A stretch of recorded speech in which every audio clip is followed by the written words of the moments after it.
When you sell your art and handmade craft, you put a lot of care and attention to detail and effort into it, and you want to make sure that it actually makes you a profit. Today, I want to talk a bit about pricing and to share with you my experience of keeping track of your costs and your pricing so that you can avoid making one big mistake that's so easy to slip into and not make the mistake that I did recently. So I hope this video will encourage you to take a moment and review your pricing.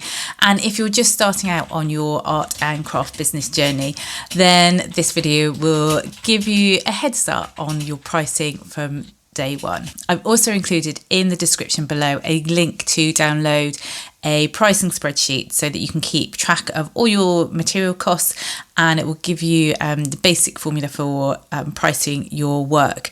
But I'll talk about that a bit more later on. In case we've not met before, my name is Sarah Kavanagh-Jenkins. I am a fine jewellery designer maker and have been for over 15 years now.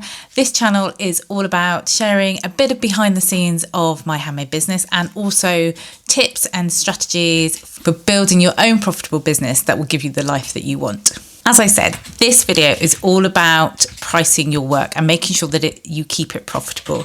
I want to start by sharing my own experience of this. Recently, I had an order directly to my website, which is really lovely to get those orders that come in straight to your website. I do a lot of bespoke work where I'm working one-to-one and pricing unique pieces for people, but it is really nice to get those orders direct into the website. However, unfortunately, I had neglected to review my pricing on my website. And so this particular item, which was based on a fairly generic wedding ring, ended up not bringing in much profit at all. As a general rule of thumb, my profit margin is about 30%. It is a lot less for run-of-the-mill wedding rings because I need to stay competitive with other people selling wedding rings. So this particular piece made very, very little profit. Suffice to say that I have now reviewed all my prices on my website and they're all up to date. But it was a reminder, and I want to share that with you, to keep an eye on the costs of your materials, and especially in the current times that we are in. Even more frustratingly was the fact that only a couple of weeks before this, I had put into my planner to review on my prices because I knew that the price of gold had increased, and I knew I had to look at the prices before we got too far into the wedding ring buying season. But something had come up.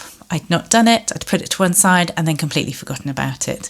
So it can be frustrating when that happens. And so I wanted to come on and remind you to always look at the cost of your material and materials that you're using and to keep them up to date. So for instance, with gold, and I'm going to read a few figures here that I've got written down. So as I said, the price of gold has been increasing dramatically over the last year. In the last 6 months, the price of gold has gone up by around 25%, just in the last 6 months. And you can see on the screen, I've put some numbers there. And over the last 3 years, so between 2023 and 2025, the price of gold per ounce has increased by just over £1,000 per ounce. So that's about 60%. This is really significant, and a reminder to be aware of the fluctuations in your material costs. I think the last time I had updated the pricing of pieces on my website was probably about a year ago, and really we should be looking at it every 6 months and just making sure that your work is still profitable. Now, you can't increase your prices every time there's an increase in your material costs, but you have to gauge it to say, okay, it's gone up significantly, I now need to up my prices accordingly. So that's what I've now done, and I encourage you to get your planner out, mark in a date in the next week, to review all your prices so that you can make sure that you are making a profit on your work. So I've put together a costing spreadsheet, which you can get the link to download in the description below. There are two parts of the spreadsheet. The first sheet is a place for you to detail all the materials and just keep a note of the current prices for it so that you can, in whatever quantity that you use them in, just so that you're aware of what the prices are for your materials and you can refer to them. The second sheet is a spreadsheet that will calculate your wholesale and retail price for you based on a very basic formula for handmade work. Everybody's craft discipline and marketplace is very different, so adjust the multipliers and variables as you need to for your particular craft discipline, and do your research and find out where your work sits in your marketplace, and obviously what your profit goals are as well. And there are four main things that you need to really know and keep an eye on when it comes to pricing. The first one is the time it takes you to make a piece. Now, this could be 20 minutes, it could be 10 hours, it could be 20 hours. You just need to know how long it takes you to make a particular piece. And in the spreadsheet, you will have columns for all of these, and then it will automatically generate the prices for you at the end. So you have the time it takes you to make a piece. Then you need to calculate your hourly overhead costs. So these are the fixed costs. So think of the electricity and heating of the area that you work in, whether you have rent for a studio, your website hosting fees. So those are fixed costs, and then you need to calculate what an hourly rate for that would be. So for example, if you say you were working on your craft business for 20 hours a week, you would be making pieces for your work, and over the course of the year you may be working 50 weeks out of the 52 weeks. So that would give you 1,000 hours that you work. And if you calculate that your fixed overheads cost you £1,000 throughout the year, then you would divide the cost of your fixed overheads by the total number of hours for that work for that year, and that will give you your overhead hourly rate. So in that example, it would be £1 per hour as your overhead hourly rate.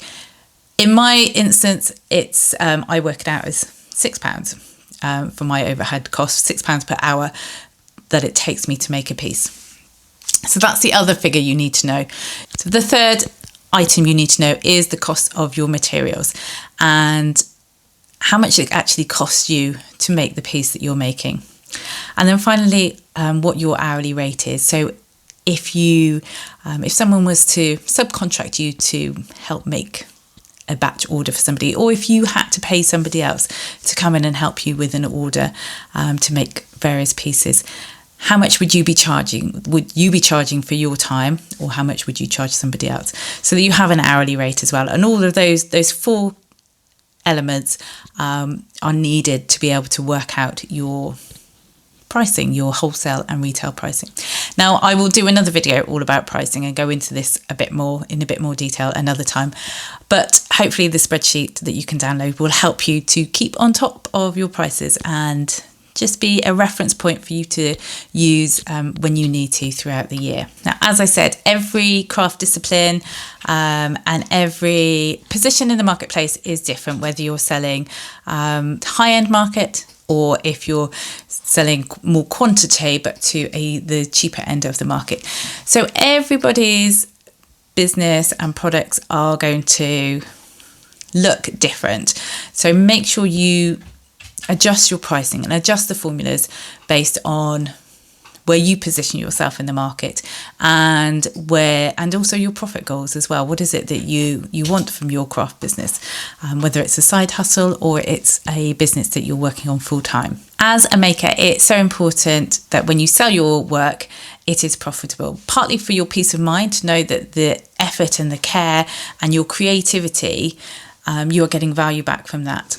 and also to ensure that your business can thrive and that you actually have a business that brings in an income and can start building the life that you want. So I hope that this video has been useful and encourages you to take a moment this week and review your pricing and not to make the mistake that I did.